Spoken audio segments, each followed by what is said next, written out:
मेरठ में 3 मंजिला मकान गिरा, 6 की मौत, 4 लोग मलबे में दबे। कुल मिलाकर 4 लोग मलबे में दबे। पीएम मोदी का गुजरात ओडिशा में 3 दिन का दौरा। अहमदाबाद में 8,000 करोड़ रुपए के मल्टीपल प्रोजेक्ट का करेंगे उद्घाटन। लखनऊ मेरठ वंदे भारत को वाराणसी तक चलाने की तैयारी। टिकट महंगा होने से 65% सीटें खाली, बढ़ाया जाएगा यात्रियों का लोड।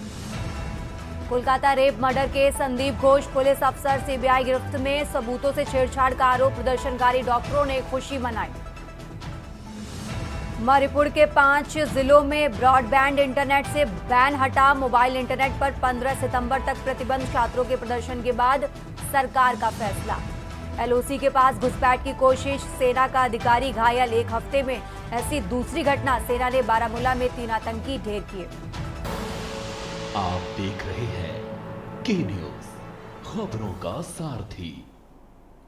नमस्कार, आप देख रहे हैं देश की बात। मैं हूं आपके साथ तन्वी सक्सेना। बुलेटिन की शुरुआत करेंगे राजधानी दिल्ली की खबर से। दिल्ली से अहम जानकारी आपको बता रहे हैं। पीएम मोदी आज 10 लाख परिवारों को देंगे तोहफा। यूपी समेत देश के 10 लाख परिवारों को बड़ी सौगात देते नजर आएंगे प्रधानमंत्री नरेंद्र मोदी। बड़ी जानकारी आपको बता रहे हैं। पीएम आवास योजना के पात्रों को पहली किस्त जारी होगी। यूपी समेत देश के 10 लाख परिवारों को बड़ी सौगात देते नजर आएंगे प्रधानमंत्री नरेंद्र मोदी। बड़ी जानकारी आपको बता रहे हैं।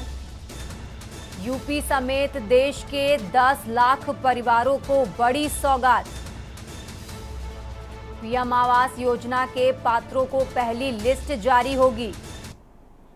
यूपी समेत देश के 10 लाख परिवारों को बड़ी सौगात। बड़ी जानकारी आपको बता रहे हैं राजधानी दिल्ली से। पीएम मोदी आज 10 लाख परिवारों को तोहफा देंगे। ज्यादा जानकारी के लिए हमारे साथ दिल्ली से विशेष संवाददाता अखिलेश जी जुड़ गए हैं। अखिलेश जी, पीएम मोदी कितने बजे तक ये कार्यक्रम शुरू करेंगे और क्या बड़ी सौगात देते नजर आएंगे प्रधानमंत्री नरेंद्र मोदी? अखिलेश जी,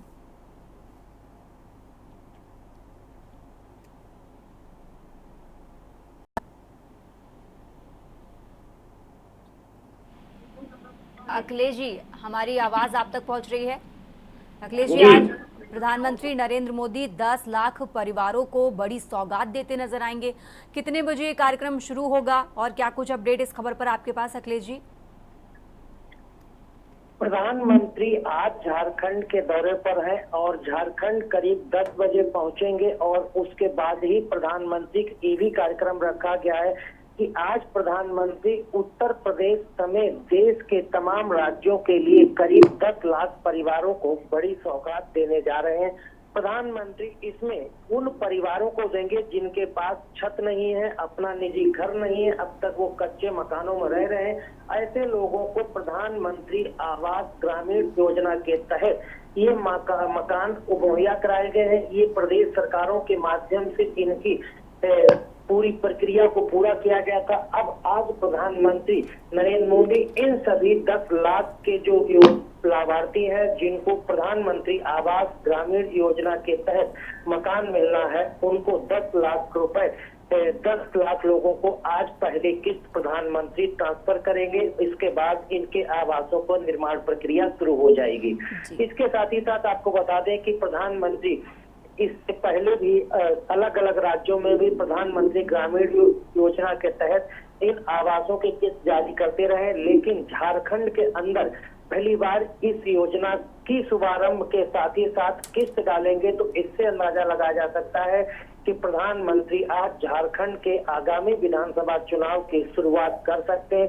इसे प्रचार प्रसार के तहत देखा जा सकता है। भारतीय जनता पार्टी के चुनाव के आगाज के तौर पर देखा जा सकता है, क्योंकि प्रधानमंत्री आज झारखंड की जमीन से, पृथ्वी से आज इसका शुरुआत करेंगे।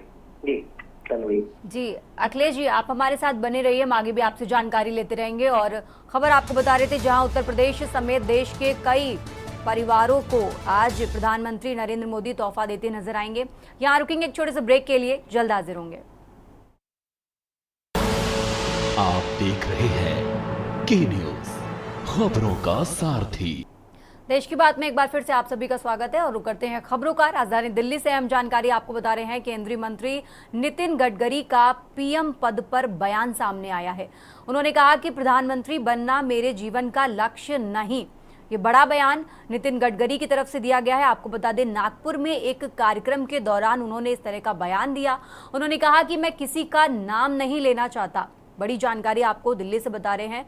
और उन्होंने कहा कि आप पीएम बनने जा रहे हैं तो हम आपका समर्थन करेंगे। पीएम बनना मेरे जीवन का लक्ष्य नहीं है। मैं अपने विश्वास और संगठन के प्रति वफादार हूं। मैं किसी भी पद के लिए समझौता नहीं करने जा रहा हूं। बड़ी जानकारी आपको बता रहे हैं। उन्होंने कहा क्योंकि मेरा विश्वास मेरे लिए सबसे अहम है। भारतीय लोकतंत्र की सबसे बड़ी ताकत है। ये नितिन गडकरी की तरफ से कहा गया है। ज्यादा जानकारी के लिए अखिलेश जी हमारे साथ जुड़ गए हैं। अखिलेश जी, केंद्रीय मंत्री नितिन गडकरी की तरफ से इस तरीके का बयान दिया गया। उन्होंने कहा कि लोकसभा चुनाव के समय विपक्ष के एक नेता ने उन्हें पीएम पद का ऑफर दिया था, लेकिन उन्होंने इसे नामंजूर कर दिया। क्या कुछ कहना अखिलेश जी? केंद्रीय सड़क एवं परिवहन मंत्री नितिन गडकरी अक्सर अपने बयानों के जरिए सरकार और पार्टी को भी उलझनों में डालते रहे हैं और इस बार फिर प्रधानमंत्री पद को लेकर केंद्रीय सड़क एवं परिवहन मंत्री नितिन गडकरी ने नागपुर में एक कार्यक्रम आयोजित हो रहा था। उस कार्यक्रम में बतौर मुख्य अतिथि वो पहुंचे थे। वहां पर उनको भाषण देना था।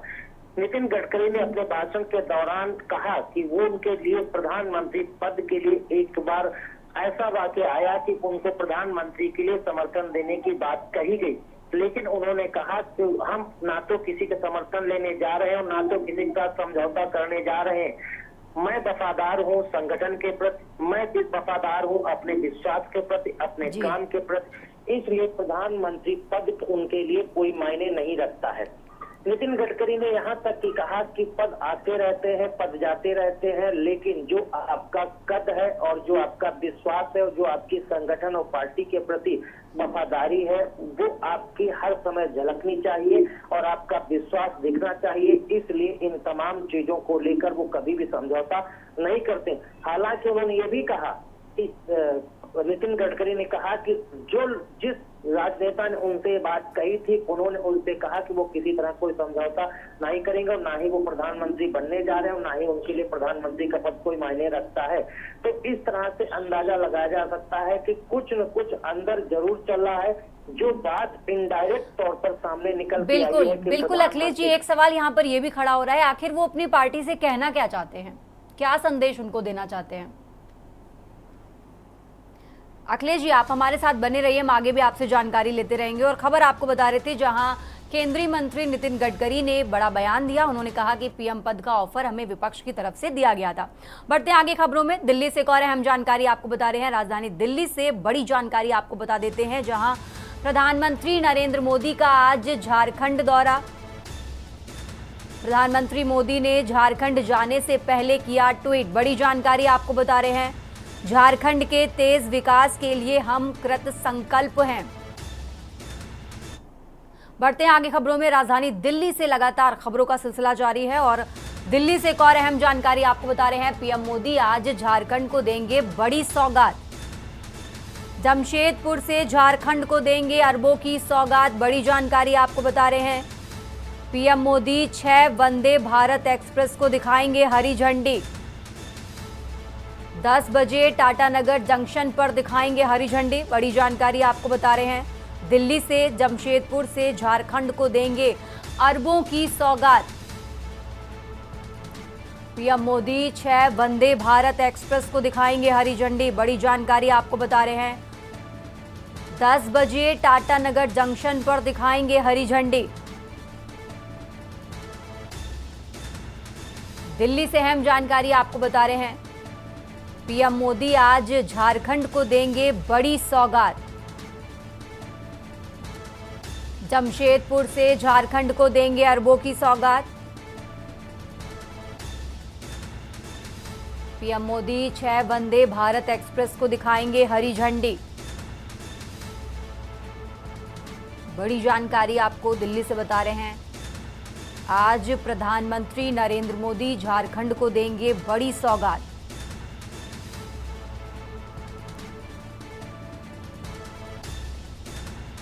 बड़ी जानकारी आपको बता रहे हैं। 600 करोड़ से अधिक की परियोजनाओं का उद्घाटन करते नजर आएंगे प्रधानमंत्री नरेंद्र मोदी। और जहां आज झारखंड में नरेंद्र मोदी नजर आएंगे, आज झारखंड दौरा है प्रधानमंत्री नरेंद्र मोदी का। और उससे पहले प्रधानमंत्री नरेंद्र मोदी ने एक्सपर्ट ट्वीट किया। उन्होंने कहा कि झारखंड के तेज विकास के लिए हम कृत संकल्प हैं। आपको बता दें कि झारखंड में आने वाले समय में विधानसभा चुनाव होने हैं।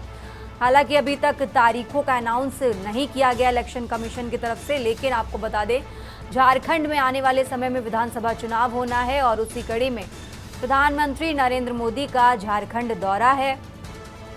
कई और परियोजनाओं का उद्घाटन और शिलान्यास करते नजर आएंगे प्रधानमंत्री नरेंद्र मोदी।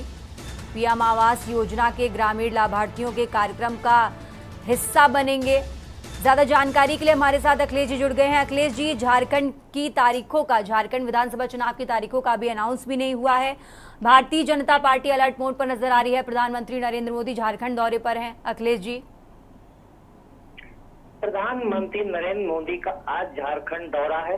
करीब 9:45 के आसपास प्रधानमंत्री नरेंद्र मोदी झारखंड के रांची हवाई अड्डे पर उतरेंगे। वहां पर उनका झारखंड के राज्यपाल संतोष गंगवार और झारखंड के मुख्यमंत्री हेमंत सोरेन स्वागत करेंगे। इसके साथ ही साथ प्रधानमंत्री जब झारखंड के रांची हवाई अड्डे से जमशेदपुर टाटा नगर के लिए जब रवाना होंगे तो उनके साथ राज्यपाल संतोष गंगवार और मुख्यमंत्री हेमंत सोरेन भी उसी हेलीकॉप्टर से जाएंगे और वहां पर प्रधानमंत्री नरेंद्र मोदी 6 वंदे भारत ट्रेनों को आज हरी झंडी दिखाएंगे।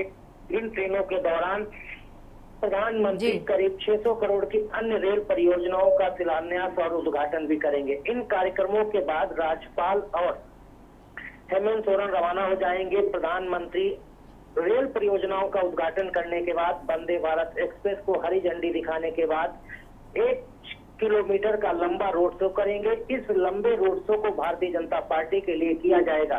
तो आप अंदाजा लगा सकते हैं कि भारतीय जनता पार्टी आगामी विधानसभा चुनाव को लेकर झारखंड में पूरी तैयारी के साथ मैदान में उतर गई है। रेल कार्यक्रमों के बाद प्रधानमंत्री बिष्टुपुर तक 1 से लेकर और गोपाल मैदान तक 1 किलोमीटर लंबा भारतीय जनता पार्टी के लिए रोड शो करेंगे। और इस रोड शो के बाद जब गोपाल मैदान पर पहुंचे थे, गोपाल मैदान पर भारतीय जनता पार्टी के एक विशाल जनसभा का आयोजन किया गया, जिसको प्रधानमंत्री नरेंद्र मोदी संबोधित करेंगे। तो आज लगभग देखा जा सकता है कि प्रधानमंत्री नरेंद्र मोदी का झारखंड का दौरा लगभग 6 घंटे का है। 6 घंटे झारखंड में रहेंगे। सबसे पहले वो रांची हवाई अड्डे से टाटा जमशेदनगर जाएंगे। वहां पर वंदे भारत एक्सप्रेस जो 6 ट्रेनें हैं उनको रवाना करेंगे। बनारस जाएगी ट्रेन, कलकत्ता जाएगी, उड़ीसा जाएगी, पटना जाएगी। अलग अलग शहरों के लिए 6 वंदे भारत एक्सप्रेस रवाना करेंगे।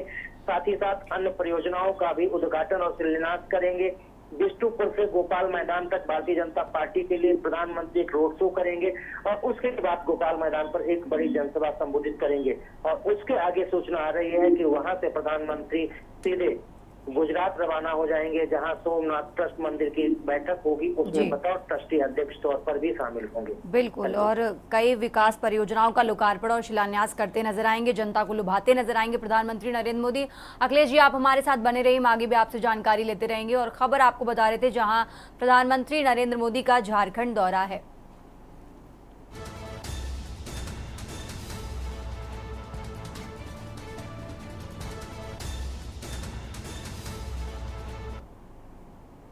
खबरों का सिलसिला लगातार जारी रहेगा। यहाँ रुकेंगे एक छोटे से ब्रेक के लिए। आप देख रहे हैं के न्यूज, खबरों का। ब्रेक के बाद एक बार फिर से हाजिर है और आप खबर आपको उत्तर प्रदेश के मेरठ से बता रहे हैं, जहां 3 मंजिला मकान गिरने से बड़ा हादसा। एसडीआरएफ एनडीआरएफ की टीम लगातार कर रही रेस्क्यू। अब तक 11 लोगों को रेस्क्यू कर बाहर निकाला गया। बड़ी जानकारी आपको बता रहे हैं, हादसे में 11 में से 6 लोगों की हो चुकी है मौत। 4 लोगों के मलबे में फंसे होने की आशंका जताई जा रही है। मौके पर एडीजी, आईजी, कमिश्नर, डीएम संभाल रहे मोर्चा। बड़ी जानकारी आपको मेरठ से बता रहे हैं। और इस हादसे में 2 दर्जन से अधिक मवेशियों की भी मौत हो चुकी है। बड़ी जानकारी आपको बता रहे हैं, घर के बराबर में ही चलाई जा रही थी अवैध रूप से डेयरी। सकरी गलियां होने की वजह से रेस्क्यू करने में समस्या आ रही है। भारी बारिश भी रेस्क्यू अभियान में डाल रही बाधा। बड़ी जानकारी आपको मेरठ से बता रहे हैं।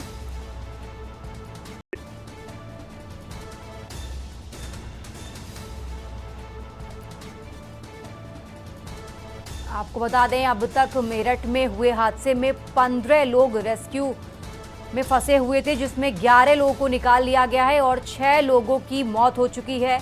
4 लोग अभी भी मलबे में फंसे हुए हैं, जिनको निकालने का काम एसडीआरएफ एनडीआरएफ की टीम लगातार कर रही है।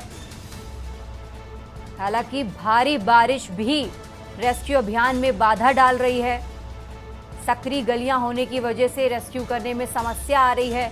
मेरठ से खबर आपको बता रहे हैं।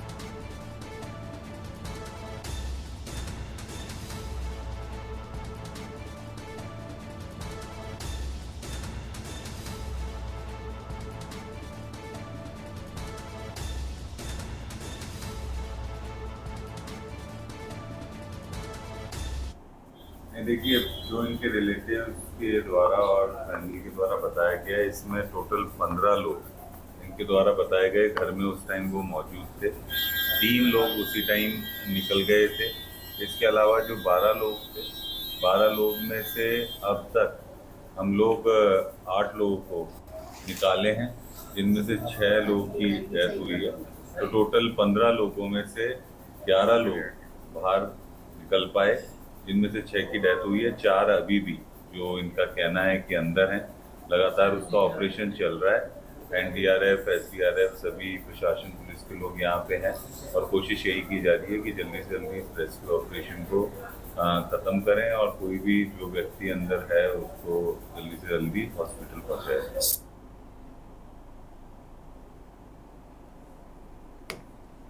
चलिए बढ़ते आगे खबरों में, और ज़्यादा जानकारी के लिए आपको इसी से मेरठ वाली खबर से अपडेट बता देते हैं, जहां 3 मंजिला मकान गिरने का मामला है। रेस्क्यू कर एक और शव को मलबे से बाहर निकाला गया।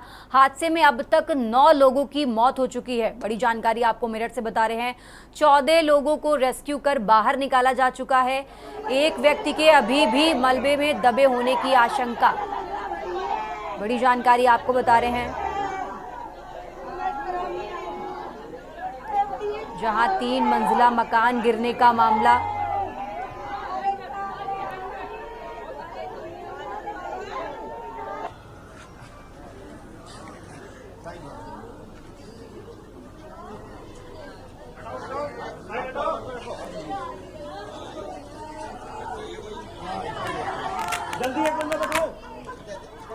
और इसी खबर पर ज्यादा जानकारी के लिए मेरठ से हमारे साथ राजू शर्मा जुड़ गए हैं। राजू, जानकारी ये भी है कि इस मकान की नींव कमजोर थी और यही एक बड़ा कारण है जिस वजह से मकान ढहा। राजू। हाँ बिल्कुल, देखिए तन्वी, आपको मैं बता दूं कि ये जो 3 मंजिला इमारत गिरी है, ये अब से 30-35 साल पुरानी बताई गई है। जो उस वक्त के जो कच्चे मकान थे वो बनाए गए थे और जो कल देर रात है ये गिर गई और इसमें अब तक जो है 9 लोगों की दबकर मौत हो चुकी है। वहीं 4 लोगों को अभी बचाया जा चुका है, जिनका निजी अस्पताल में और सरकारी अस्पताल में उपचार चल रहा है। मौके पर अब भी लगातार रेस्क्यू जो टीम है, एनडीआरएफ और एसडीआरएफ की जो टीम है, वो मौके पर लगातार अभी काम कर रही है। रेस्क्यू अभियान चलाया जा रहा है और उम्मीद जताई जा रही है कि जल्द से जल्द जो 1 या 2 लोग और अन्य जो बताए गए हैं मलबे में दबे हुए हैं, उन्हें भी जल्द से जल्द बाहर निकाल लिया जाए। लेकिन इस हादसे की सबसे बड़ी वजह, देखिए ये तो है ही कि जो इमारत थी वो पुरानी थी, लेकिन एक वजह ये भी है कि इसी मकान के बिल्कुल बराबर में ही एक दूध की डेयरी चलाई जा रही थी, जिसमें 2 दर्जन से अधिक जो मवेशी है वो वहां पर बंधे हुए थे और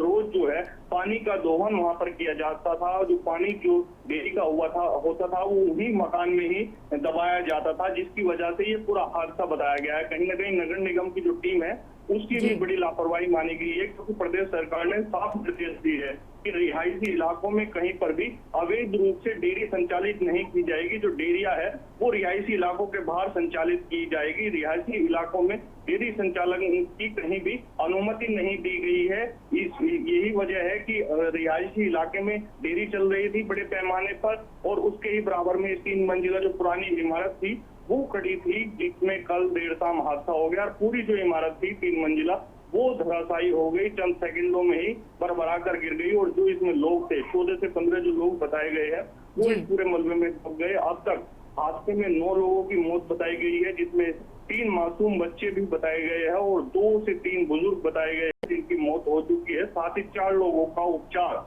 अस्पताल में चल रहा है। उनकी भी स्थिति नाजुक बनी हुई है, गंभीर उनकी स्थिति वहां पर बनी हुई है।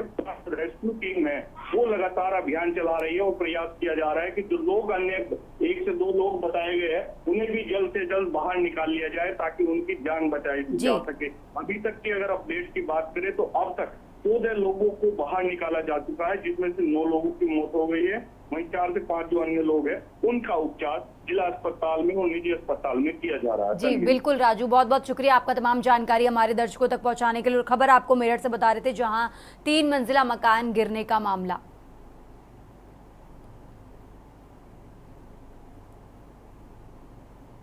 देश की बात में यहाँ रुकेंगे एक छोटे से ब्रेक के लिए। आप देख रहे हैं के न्यूज, खबरों का सारथी। देश की बात में एक बार फिर से हाजिर है और अब खबर आपको यूपी के बुलंदशहर से बता रहे हैं, जहां भारी बारिश से बढ़ा गंगा का जलस्तर। गंगा में 1,80,000 क्यूसेक पानी छोड़ा गया। देर रात तक गंगा का जलस्तर बढ़ने की संभावना। बड़ी जानकारी आपको बुलंदशहर से बता रहे हैं। एसडीएम डिबाई ने गंगा घाटों का किया निरीक्षण। गंगा घाट किनारे दुकानदारों से एसडीएम ने की अपील कि सभी लोगों गंगा घाट से दूर रहें। गंगा घाटों से दूर रहने की एसडीएम ने की अपील। बड़ी जानकारी आपको बुलंदशहर से बता रहे हैं। देर रात तक गंगा का जलस्तर बढ़ने की संभावना। एसडीएम डिबाई ने गंगा घाटों का किया निरीक्षण। गंगा घाट किनारे दुकानदारों से एसडीएम ने की अपील।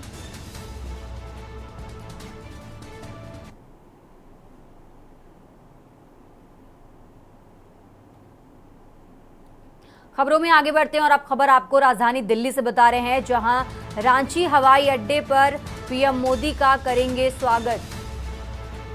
राज्यपाल संतोष गंगवार और सीएम सोरेन करेंगे पीएम मोदी का स्वागत। बड़ी जानकारी आपको बता रहे हैं। राज्यपाल और सीएम सोरेन पीएम के साथ जाएंगे जमशेदपुर। बड़ी जानकारी आपको बता रहे हैं। सोनारी हवाई अड्डा पर पीएम मोदी की होगी मेजबानी। राज्यपाल और सीएम सोरेन पीएम के साथ जाएंगे जमशेदपुर। सोनारी हवाई अड्डा पर पीएम मोदी की होगी मेजबानी। बाबूलाल मरांडी, पूर्व सीएम चंपाई सोरेन करेंगे प्रधानमंत्री नरेंद्र मोदी का स्वागत। बिष्टुपुर से होकर स्टेशन के लिए रवाना होंगे प्रधानमंत्री नरेंद्र मोदी। बड़ी जानकारी राजधानी दिल्ली से आपको बता रहे हैं। रांची हवाई अड्डे पर प्रधानमंत्री नरेंद्र मोदी का स्वागत करते नजर आएंगे राज्यपाल और सीएम पूर्व मुख्यमंत्री सीएम सोरेन। बड़ी जानकारी आपको बता रहे हैं।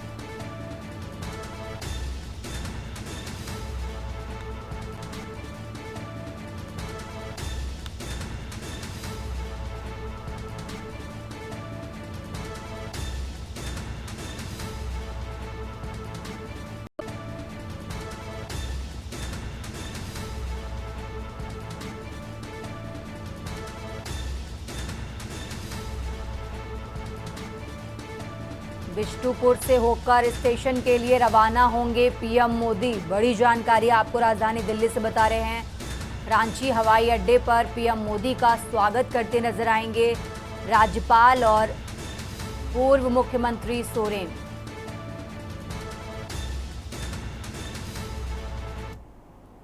बढ़ते आगे खबरों में, यूपी के रायबरेली से खबर आपको बता रहे हैं, जहां के न्यूज की खबर का हुआ दमदार असर।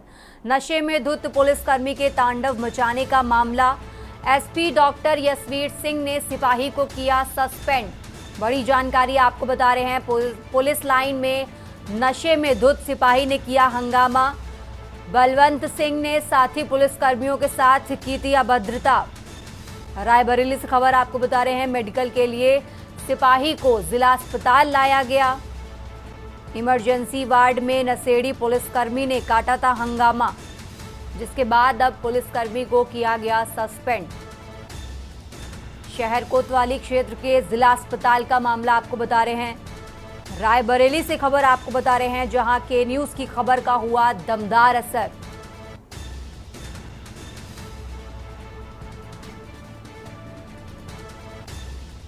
नशे में धुत पुलिसकर्मी के तांडव मचाने का मामला।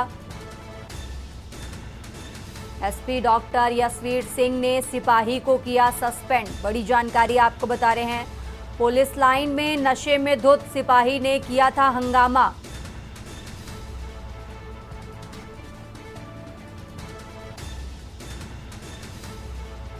मेडिकल के लिए सिपाही को जिला अस्पताल लाया गया।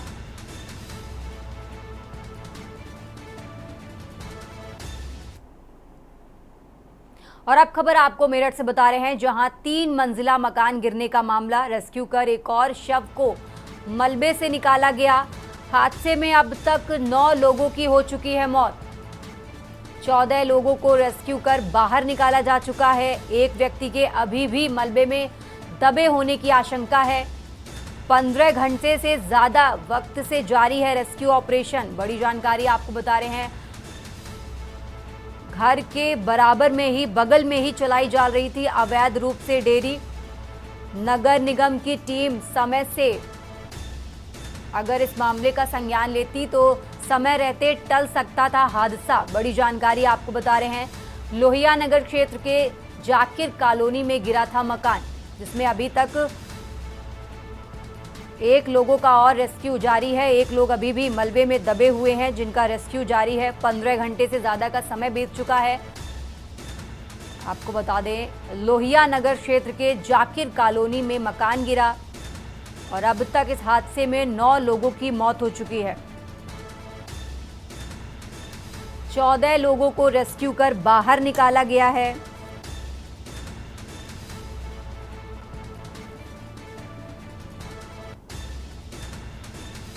पंद्रह घंटे से ज्यादा का समय बीत चुका है और अभी भी रेस्क्यू ऑपरेशन जारी है, क्योंकि जिस वक्त ये मकान ढहा उस वक्त 15 लोग मलबे में दबे, जिसमें 14 लोगों को रेस्क्यू कर बाहर निकाल लिया गया है। 9 लोगों की मौत हो चुकी है और एक लोगों के अभी भी मलबे में फंसे होने की खबर है और अभी भी रेस्क्यू ऑपरेशन जारी है।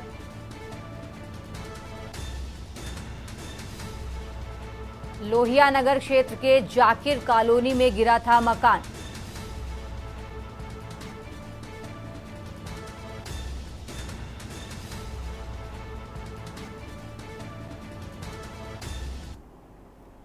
खबरों में आगे बढ़ते हैं। जालौन के कोंच नगर में 111 वर्षों से हर 3 साल बाद होने वाली मां हुल्का देवी की बड़ी पूजा गाजे बाजे के साथ हजारों श्रद्धालुओं की मौजूदगी में कड़ी सुरक्षा के बीच निकाली गई।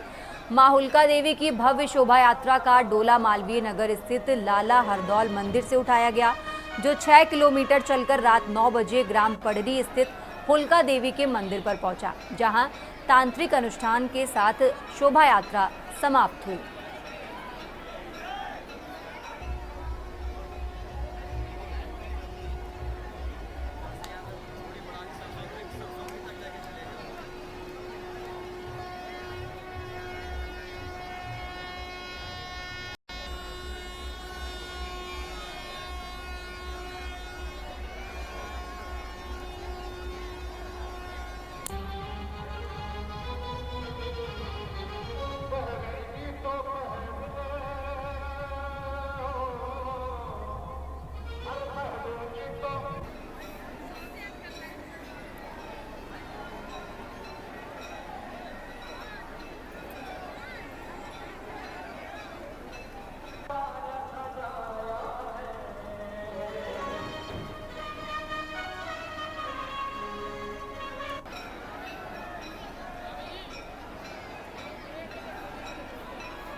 और अब बात कर लेते हैं यूपी के चंदौली की, जहां पूर्व केंद्रीय मंत्री और पूर्व सांसद समस्याओं को लेकर लोगों से मुलाकात किया।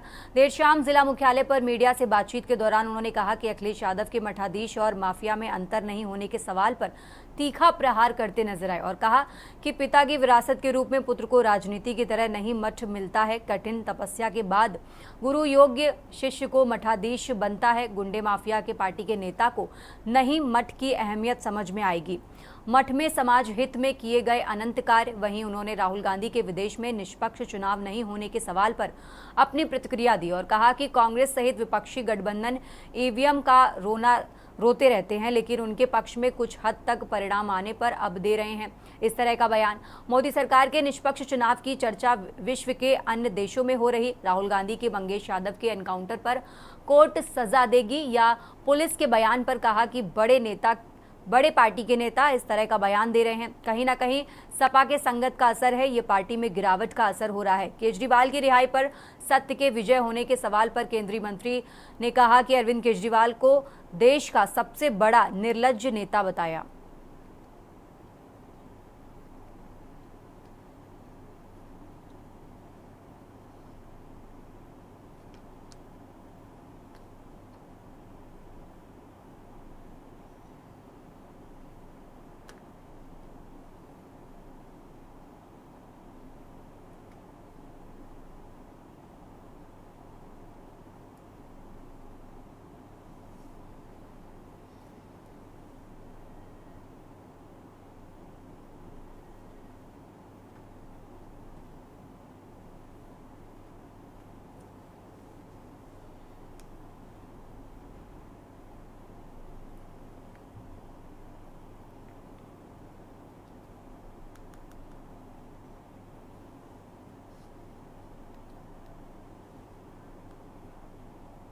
और अब खबर आपको बहराइच से बता रहे हैं। बहराइच से अहम जानकारी आपको बता रहे हैं, जहां बहराइच सब्जी विक्रेता पर हौसले बुलंद।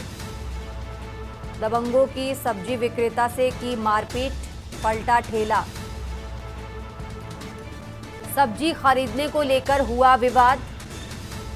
बहराइच से खबर आपको बता रहे हैं, दबंगों ने सब्जी विक्रेता को पीटा और उसका ठेला भी पलटाया। मौके से घटना को अंजाम देकर दबंग आरोपी फरार हो गए। बहराइच से खबर आपको बता रहे हैं।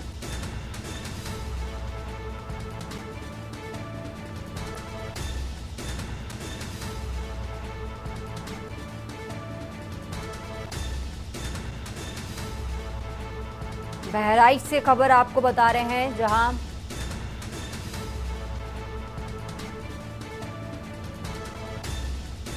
दबंगों की दबंगई सामने आई है। दबंगों ने सब्जी विक्रेता के साथ मारपीट की, उसका ठेला पलटा। सब्जी खरीदने को लेकर यह विवाद हुआ, जिसके बाद दबंगों ने सब्जी विक्रेता को मारा पीटा और उसका ठेला भी पलटाया। बड़ी जानकारी आपको बहराइच से बता रहे हैं। मौके से घटना को अंजाम देकर दबंग आरोपी फरार हो गए। बहराइच के कोतवाली देहात क्षेत्र के पास की घटना। पुलिस पीड़ित को सुलह करने की दे रही सलाह। इलाकाई पुलिस मामला दबाने में जुटी है।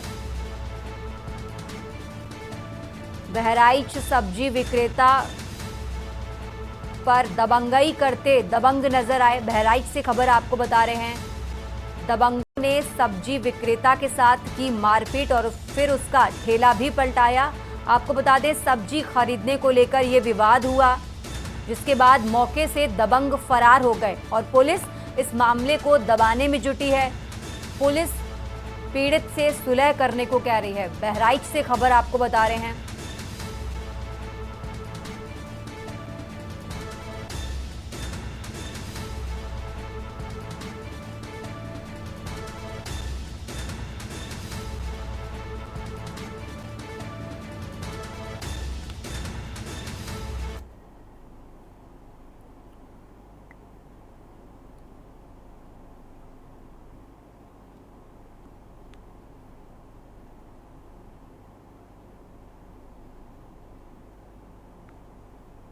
बढ़ते आगे खबरों में, राजधानी लखनऊ से अहम जानकारी आपको बता रहे हैं, जहां सीएम योगी आज कानून व्यवस्था को लेकर बड़ी बैठक करते नजर आएंगे। वीडियो कॉन्फ्रेंसिंग के जरिए अधिकारियों की बैठक लेंगे। बड़ी जानकारी आपको बता रहे हैं, शाम 7 बजे मुख्यमंत्री आवास से होगी वीडियो कॉन्फ्रेंसिंग। कानून व्यवस्था को लेकर ये बैठक की जा रही है। वीडियो कॉन्फ्रेंसिंग के जरिए सीएम योगी इस बैठक में जुड़ेंगे और कानून व्यवस्था को लेकर ये बड़ी बैठक की जा रही है। बड़ी जानकारी आपको राजधानी लखनऊ से बता रहे हैं, जिसमें वीडियो कॉन्फ्रेंसिंग के जरिए अधिकारियों की बैठक लेंगे सीएम योगी। शाम 7 बजे मुख्यमंत्री आवास से होगी वीडियो कॉन्फ्रेंसिंग। पुलिस प्रशासन के अफसर वीडियो कॉन्फ्रेंसिंग में जुड़ेंगे, जहां शाम 7 बजे ये बड़ी बैठक होने वाली है। कानून व्यवस्था को लेकर बड़ी बैठक करेंगे। और इसी खबर पर ज्यादा जानकारी लखनऊ से हमारे साथ संदीप जुड़ गए हैं। संदीप, कानून व्यवस्था को लेकर ये बैठक होने वाली है, क्या लगता है क्या कड़े निर्देश दिए जाएंगे इस बैठक में सीएम योगी की तरफ से? संदीप, देखिए बिल्कुल आगामी त्योहारों को देखा जाए तो आगामी त्योहारों को देखते हुए इस बार सीएम योगी आदित्यनाथ की ये काफी महत्वपूर्ण बड़ी बैठक मानी जा रही है, क्योंकि आने वाले समय में जो दीपावली जैसे बड़े पर्व है, त्योहार है, उसको लेकर के किस तरीके से कानून व्यवस्था होने वाली है। और इसके साथ ही साथ में कल 12 वफात का त्योहार है और इन तमाम चीजों को लेकर के बैठक काफी महत्वपूर्ण है। इसमें वीडियो कॉन्फ्रेंसिंग के माध्यम से जिले के सभी जो है एसएसपी और जो कमिश्नरेट में होंगे उनको जोड़ा जाएगा और उसके साथ ही साथ में चर्चा की जाएगी कि अगर आपके क्षेत्र में किस तरीके से काम हो रहा है। महत्वपूर्ण एक बात सबसे ज्यादा है कानून व्यवस्था को लेकर के, क्योंकि जब भी सीएम योगी आदित्यनाथ जनता दरबार लगाते हैं तो जनता दरबार में 2 अन्य जनपदों से बहुत ज्यादा लोग उनके पास पहुंचते हैं। सबसे ज्यादा शिकायतें होती हैं कहीं न कहीं वो स्तर की होती है, जिससे काफी ज्यादा नाराजगी व्यक्त कर चुके हैं उत्तर प्रदेश के मुख्यमंत्री योगी आदित्यनाथ। इस पर भी चर्चा की जाएगी कि आखिर थाना स्तर पर सुनवाई क्यों नहीं हो रही है और इन सारी चीजों को लेकर के। लेकिन फिलहाल त्योहारों को देखते हुए बैठक काफी महत्वपूर्ण मानी जा रही है। बहुत शुक्रिया आपका तमाम जानकारी हमारे दर्शकों तक पहुंचाने के लिए। और खबर आपको राजधानी लखनऊ से बता रहे थे, जहां आज शाम वीडियो कॉन्फ्रेंसिंग के जरिए सीएम योगी बैठक करेंगे। कानून व्यवस्था को लेकर ये बैठक होने वाली है, जिसमें कई अफसर जिलाधिकारी जुड़ते नजर आएंगे। रुकेंगे एक छोटे से ब्रेक के लिए, फौरन हाजिर होंगे। आप देख रहे हैं के न्यूज, खबरों का। ब्रेक के बाद एक बार फिर से हाजिर हैं और रुक करते हैं खबरों का। आपको खबर बता रहे हैं, जहां अंबेडकर नगर दौरे पर हैं अनुप्रिया पटेल। बड़ी जानकारी आपको बता रहे हैं, मंत्री अनुप्रिया पटेल कई जगहों पर कार्यक्रम होगा जिसमें वो शामिल होंगी। आज अंबेडकर नगर दौरे पर हैं अनुप्रिया पटेल।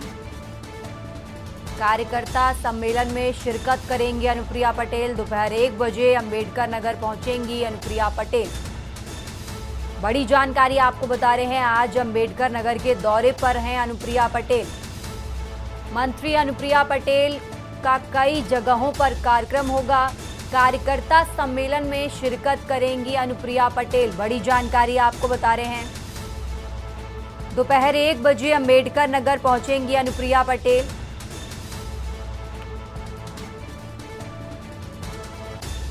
आज मंत्री अनुप्रिया पटेल का अंबेडकर नगर दौरा है। कार्यकर्ता सम्मेलन में शामिल होंगी अनुप्रिया पटेल। करीब दोपहर 1 बजे अंबेडकर नगर पहुंचेंगी, जिसके बाद कार्यकर्ता सम्मेलन में शामिल होंगी अनुप्रिया पटेल। बड़ी जानकारी आपको बता रहे हैं।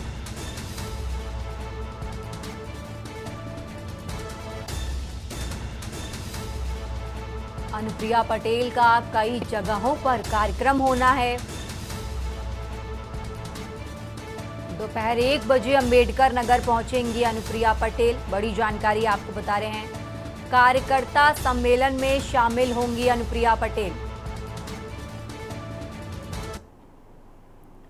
रुक करते हैं अगली खबर का। उत्तर प्रदेश के पीलीभीत में फिर से बाढ़ का खतरा मंडराने लगा है। पहाड़ों पर हो रही बारिश के साथ ही पीलीभीत में 36 घंटों की बारिश से हाहाकार मचा हुआ है। यहाँ की शारदा नदियों सहित तमाम नदियों का जलस्तर बढ़ने से क्षेत्र के लोगों के माथे पर चिंता की लकीरें आने लगी हैं। वहीं कलीनगर तहसील क्षेत्र की ग्राम पंचायत नगरिया खुर्द इलाके के गांव ठकिया ताल्लुक महाराजपुर की ग्रामीण नर्क की जिंदगी जीने को मजबूर है। यहाँ थारू समाज की बस्ती में पानी घुस गया। चारों तरफ पानी ही पानी दिखाई दे रहा है। यहाँ के लोग पानी से बचने के लिए टीन शेड में चारपाई का मचान बनाकर रहने को मजबूर हैं। वहीं ग्रामीणों का कहना है कि ग्राम प्रधान से लेकर नेता और प्रशासनिक अधिकारी उनकी कोई भी मदद नहीं कर रहे हैं। अब देखने की बात यह होगी कि प्रशासन 80 घरों में रहने वाले लोगों की कैसे मदद करता है।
फिलहाल वक्त चला एक छोटे से ब्रेक का। आप देख रहे हैं के न्यूज, खबरों का सारथी। ब्रेक से वापस आ गए और अब खबर आपको पंजाब के भिंड से बता रहे हैं, जहां बाइक सवार एक दलित युवक पर आधा दर्जन से अधिक लोगों ने घेरकर जानलेवा हमला बोल दिया। बदमाश कार में सवार होकर आए थे। हमले के बाद युवक को खून में लथपथ सड़क पर छोड़कर भाग गए। घटना जमीन पर कब्जा करने को लेकर बताई जा रही है। फिलहाल पुलिस मामले की जांच पड़ताल में जुटी हुई है। दरअसल गोहत चौराहा थाना क्षेत्र के रहने वाले राजेंद्र जाटव का रामजी लाल गुर्जर से अगनूपुरा गांव में स्थित जमीन को लेकर विवाद चल रहा था। इसी विवाद के चलते शनिवार की देर शाम राजेंद्र बाइक पर सवार होकर अपने घर जा रहा था। उसी वक्त पहले से घात लगाए बैठे स्कॉर्पियो सवार बदमाशों ने राजेंद्र जाटव को पेट्रोल पंप के सामने घेर लिया। घायल राजेंद्र यादव का आरोप है कि रामजी लाल गुर्जर, दीपू गुर्जर, सुरेश गुर्जर और अन्य 4 लोगों ने मिलकर लोहे के सरिया चाकू से अचानक हमला बोल दिया। इस दौरान बंदूक से फायर भी किए गए, जिससे वो घायल होकर जमीन पर गिर गया। घटना के बाद बदमाश मौके से भाग गए।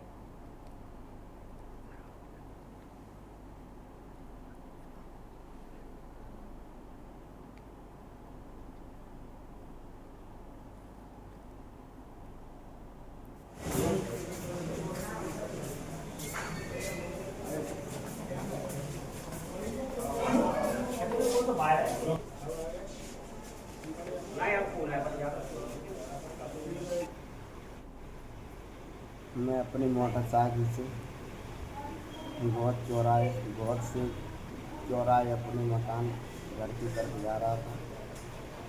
रिलायंस पेट्रोल पंप के पहले ही स्कॉर्पियो में घात लगाए बैठे थे। कितने लोग थे स्कॉर्पियो में? 7 लोग थे। क्या कुछ हथियार वगैरह लिए थे? क्या कुछ था? हथियार थे, साफ कट्टा से फायर किया। रामजी लाल गुर्जर ने सरिया से, दीपू गुर्जर ने मारपीट की।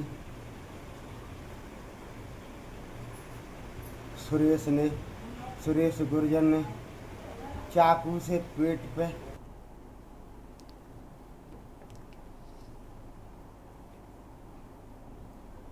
रुक करते हैं अगली खबर का। भिंड में 2 दिन हुई बारिश का सिलसिला तो खत्म हो गया है, लेकिन नदियों में आ रही बाढ़ से जनजीवन पूरी तरह से अस्त व्यस्त हो गया है। बाढ़ के कारण भरौली क्षेत्र के दर्जनों गांव में पानी से घिर गए हैं। इन गांवों का सीधा संपर्क भिंड, अमायन और मेहगांव से टूट गया था। रौन थाना क्षेत्र का निवसाई गांव भी पानी से घिर आया था। यहां खाने के पैकेट एसडीआरएफ के जवान लेकर पहुंचे। बैसली नदी में आई बाढ़ के कारण मचल सिंह के पुरा में कुछ लोग फंसे गए, जिनका रेस्क्यू कराया गया। दरअसल भिंड में 2 दिन की बारिश ने लोगों को बेघर कर दिया है। जिले में सभी नदियां उफान पर हैं। सिंध नदी अपना रौद्र रूप दिखा रही है, जिसके चलते सिंध में आई बाढ़ के कारण कई गांव में पानी घुस गया। वहीं बैसली, झिलमिल और सांक नदी में कई गांव को घेराबंदी कर रखी थी, जिसके कारण लोग अपने घर को छोड़कर सुरक्षित स्थान पर जाने के लिए मजबूर हुए। मचल सिंह के पुरा के नजदीक बैसली नदी ने भारौली के रास्ते को रोक रखा था। इसके आगे जाने के लिए जिला प्रशासन व पुलिस के जवान मौजूद रहे और उन्होंने बैरिकेड्स लगाकर पानी की ओर बढ़ने वाले वाहनों को रुकवा दिया। बैसली नदी के बाढ़ के कारण मचान सिंह का पूरा गांव टापू बन गया था। यहां पर करीब 70 से 80 लोग इस गांव में फंस गए थे। ये गांव के लोग अपने घर गृहस्थी का सामान, जानवरों को ना निकल पाने के कारण वे गांव छोड़ने के लिए तैयार नहीं थे। जिला प्रशासन और पुलिस के जवानों ने इन लोगों को बाहर निकाला। गांव की महिला व बच्चों को सुरक्षित तरीके से निकाला गया। यही हालात रौन क्षेत्र के निवसाई गांव में बना हुआ था। इस गांव में सिंध नदी के पानी ने घेर लिया। इस गांव के लोग भी अपने जानवरों को लेकर सुरक्षित स्थान पर निकल गए थे। कुछ लोग यहां पर अपने घरों में बनी रहे, जिनको खाने पीने की वस्तुएं प्रशासन की ओर से भिजवाई गई। इंदरदुखी में सिंध नदी के बाढ़ का पानी पहुंच गया। यह बाढ़ का पानी बाजार के नजदीक तक आ गया। गांव के लोगों ने सुरक्षा की दृष्टि से अपने सामान को समेटकर सुरक्षित स्थानों पर रखवाया। यही स्थिति महावर, रेमंजा, खैरा, श्यामपुरा में गांव में भी देखने को मिली है।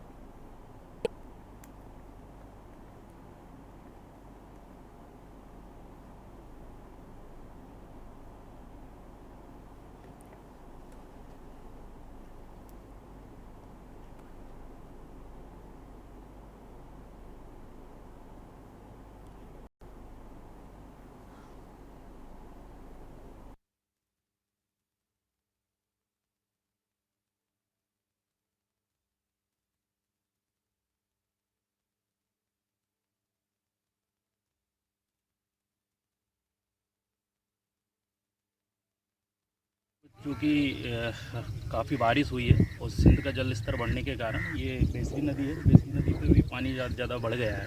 तो ये भिंड और बारूली को जोड़ने वाला जो मार्ग है, इसमें पानी आ गया पुल पर। लगभग 10 फीट ऊपर से पानी जा रहा है बेसली नदी। उससे पहले ही ये पुल तो दिखाई नहीं दे रहा है, उससे पहले ही खेतों में भी पानी आ गया है और आसपास के जैसे ये गाँव है, ये पूरी तरह चारों तरफ से पानी से घिर पूरी तरह अपनी खुलेगी। शासन अपनी तरह लगा हुआ है कि कोई दिक्कत नहीं आ रही है और जो अपने फंसे हुए हैं शासन उनको उतार के बाहर ले आ रही है। बहरौली की ओर जाने वाला रास्ता ब्लॉक हो गया है, पूरा ब्लॉक है, जाम है पूरी तरह रास्ता, कोई दिक्कत नहीं है। अच्छा अच्छा, कितने लोग थे वहाँ पर? सभी लोग निकले हैं कि कुछ लोग फंसे अभी? अच्छा, वो स्कूल में पहुँच गए, आप क्यों नहीं गए स्कूल में? नहीं गए, माने कि नहीं हो गई। अच्छा, चल नहीं पाते हो?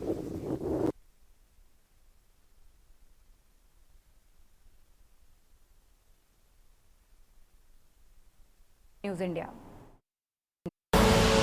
आप देख रहे हैं के न्यूज़, खबरों का सारथी।